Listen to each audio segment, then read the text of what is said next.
Hey, what's going on? Welcome to another episode of The Way I See It. My name is Chris. Today, I wanted to go ahead and talk a little bit about dealing with anxiety and dealing with depression as a business, as an entrepreneur, as a person that's trying to find some sort of bring value into your life.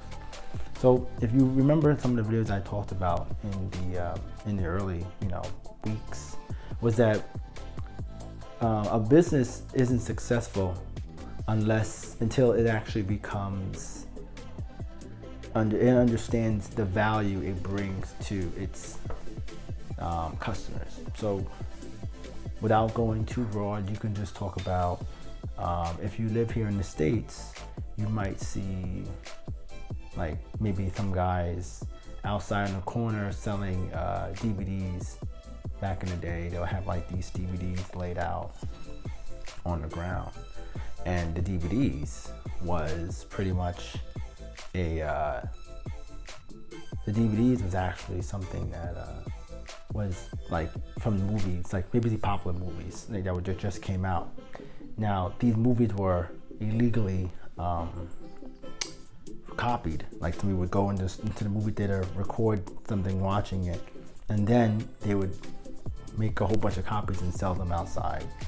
They knew that people wanted to see the movies, but they also knew that they didn't get the movies the right way, and they knew that people might buy them on the street. Now they know it's the people who are usually selling and know for sure that that's not what they should be doing, but they know what they can get away with. So you gotta pay attention to that mindset. That's a human mindset. That's an idea, or that's a concept that we have in our society on how we solve problems. We know we probably will do things. We'll do more things that may be bad in the long run, even for instance with ourselves. We might eat that donut every day, or we might not get enough sleep to take care of ourselves, or you might go ahead and deal with what do you call it again, you might deal with maybe a company might take advantage of the contractors that they basically have, because of the fact that it's cheaper to hire somebody as a contractor than to hire them full time. You might even see it where somebody is working full time, and then they try to take the actual employee and turn them into a contractor themselves, and work them on 1099. And these happens because there are loopholes in not just in the contracts or in the law, but just in our society. There's always things that people can look at, figure out, and exploit. So what happens between that? I understand that a lot of things are pretty much reflects our reality. So if you know that there are problems and there are solutions, and you should also know that every problem you get, there's a complementary solution to it. So you should, going through that should help you understand that you shouldn't have an anxiety, because the anxiety comes from the fact that you don't know what may happen in the future, and the depression would come from the past. So the reason why I keep talking about these things in this type of way, I'm putting these pieces, is because of the fact that I noticed that a lot of companies would prefer to hire people as a contractor to get them to do things for me and not have to worry about full time, because the full time would give this false sense of security, or this sense of security that you actually were going to be protected underneath your employer would basically pay you. You have to be on W-2, and this idea of not having that would probably cause the contractor to work harder, because now they have to go, you have to go ahead and work to, every day, because you might not have a job the next day, when in reality both the full-time and the contractor kind of like work the same way, except for the fact that they lose out on certain things, like financial benefits, like not full-time benefits, for instance. But contractors get something too. We get to approach the job based on the project at hand. We don't have to worry about making sure that we meet our year-end deadlines, because we know how long the contract is. We value each day more than you actually have when you're working as a full-time employee. Full-time employee, you kind of like slack off a little bit, because you know that the project is 3 months in advance. You probably know that things may mess up around it. You get comfortable, and instead of you building in that understanding of unknown all the time, then you don't really get the most out of your full-time employee. So if something happens where like you lose it, usually those people have a hard time coming back from it, because they lived their life in this comfort safety net their entire lives. So this is what I'm trying to get at with anxiety and depression. I've chosen to not believe in the thing that happened in my past will basically connect with my future. I believe that if I continue to work hard and not make and do not set any timeline to what I'm trying to actually achieve, and just believe that one day it will get there, that is the best mindset to have for the life that we all have.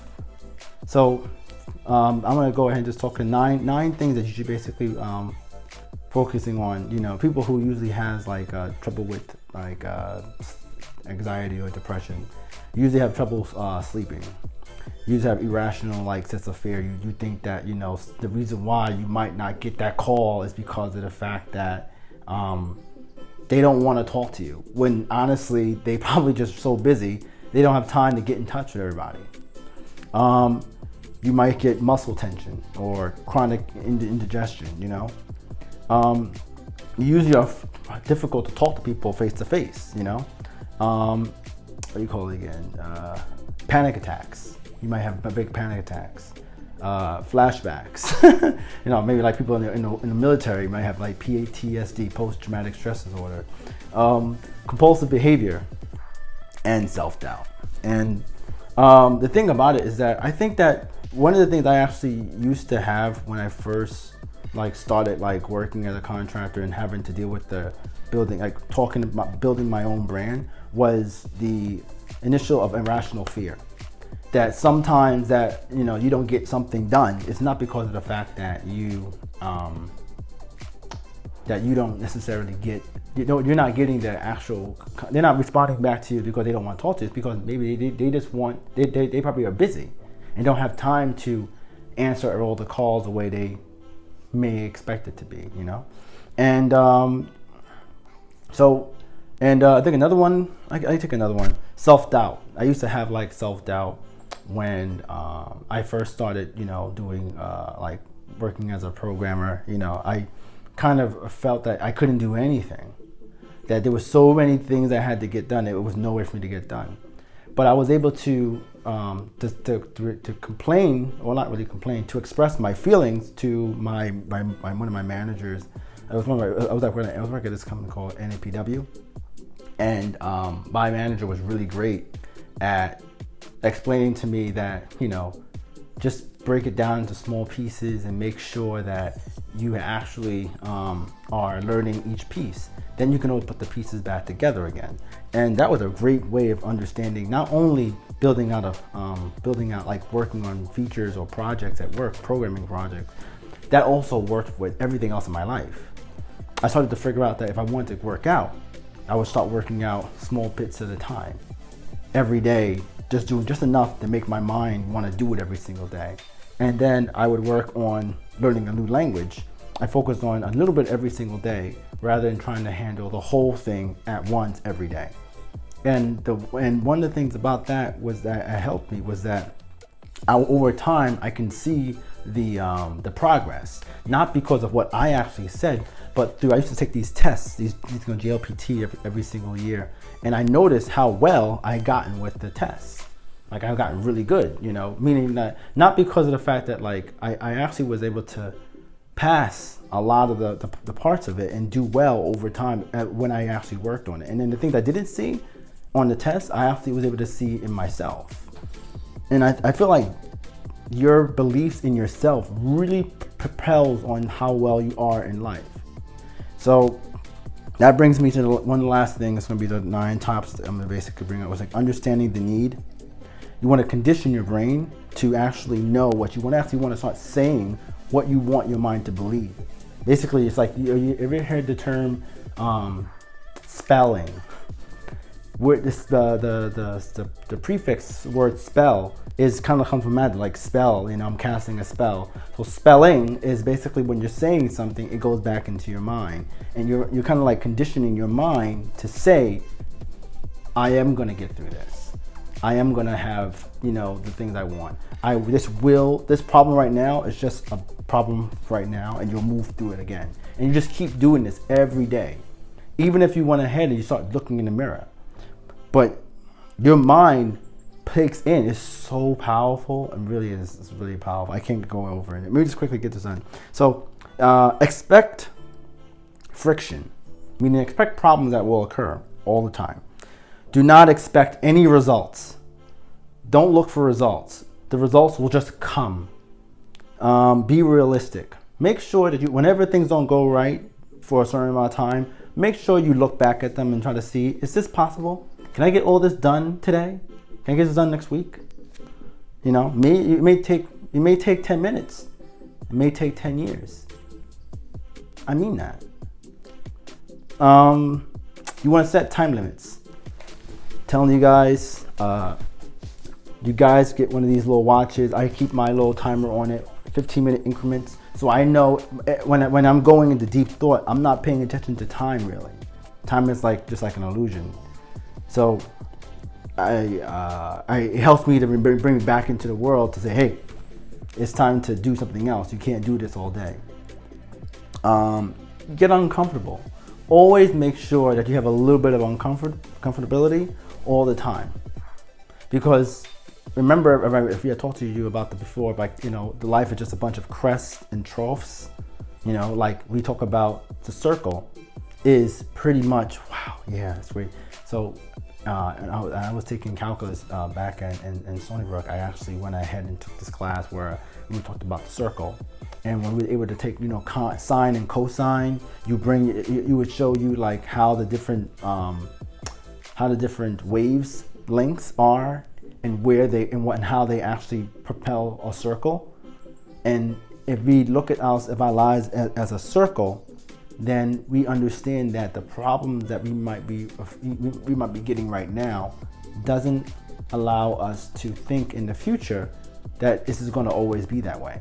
And then vice versa. When you're doing well, you always have to make sure that you're not going to do so well. So, you know, and this idea, this loop, this fabric in our reality will help us to understand that pain is temporary, you know, and eventually, sooner or later, it changes into something else. And keep yourself motivated. You want to make yourself little small victories, you know. For me, I like to relax and play Magic the Gathering online, like Magic MTG Arena, and try to like just, you know, go over like a lot of the things I want to play with in the game. And then you want to adapt your goals. So you want to take your goals that you have, and you may want to tweak them so that way that they are more successful to be able to work on. So for instance, like if you want to learn to speak a new language, start out by listening to a video of some people just speaking in the language you want to speak in every single day. And then later on, bring a piece of paper and a pencil and see if you can write down or catch whatever they're basically saying. And you do that all the time, and while you may do something else, but you don't want to tire yourself out. Remember, set time limits. And I think that's going to be it for today. So Thanks you guys for talking with me and then well, listening to me. And you guys, I'll see you guys in the next video.